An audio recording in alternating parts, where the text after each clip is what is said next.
Hello, and welcome to Watercolor Exploration. Recently in art, we've been talking about the difference between things that are expensive and things that are priceless. Today I'm going to show an illustration of something that is priceless to me, and that is, believe it or not, a shirt that has lollipops printed onto it. This is a special thing to me because when my daughters were younger and I would tuck them in at night, they would get to choose 2 lollipops to pretend take to bed with them. So today I'll show you how I designed my watercolor painting and show you a second one that I did of my favorite stuffed animal frog.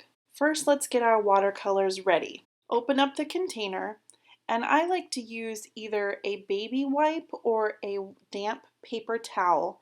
I can even dip it in the bowl of water that I have and wring it out, and I like to just clean the tops of the colors off. You can also clean off the top of the lid where you can mix colors together.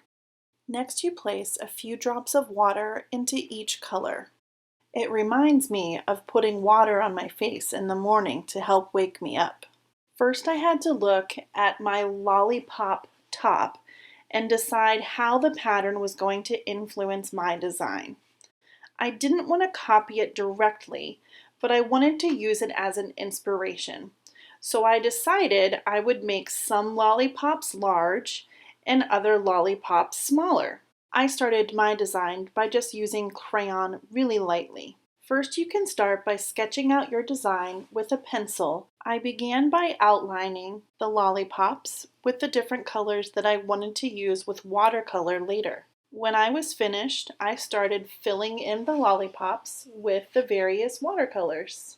I also decided that I would overlap the lollipop sticks, which is different from the way it is on my shirt. Next, I use a black detail pen to draw the lollipop sticks.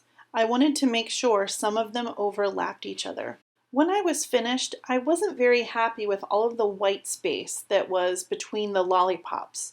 So I decided to take a dark blue crayon and outline everything, but leave some space to fill in with watercolor later. I'm really happy with the dark navy blue that I selected because that color wasn't a color that was used for any of my lollipops. I'm really happy with how it turned out. Next, I'm going to start sketching out my favorite lovey frog. His name is Fleagle.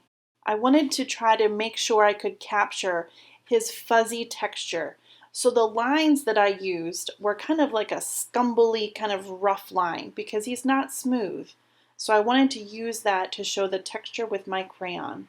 Next, I used watercolor to carefully fill in the frog. When the watercolor was dry, I went back in with crayon to add a little bit more detail and texture. Lastly, I tried to choose a color that was the opposite of the green that my frog is. So I picked kind of a pinkish purple color, and I'm really happy with how he turned out as well.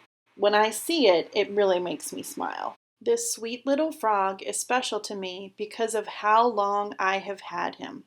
I have had him for more than 20 years, and he has moved with me at least 7 times. I'm pleased with my end result, but once I sat my frog next to my painting, I realized I put his eyes a little too far apart. So if I was to do it again, I would make sure I made the eyes a little bit closer.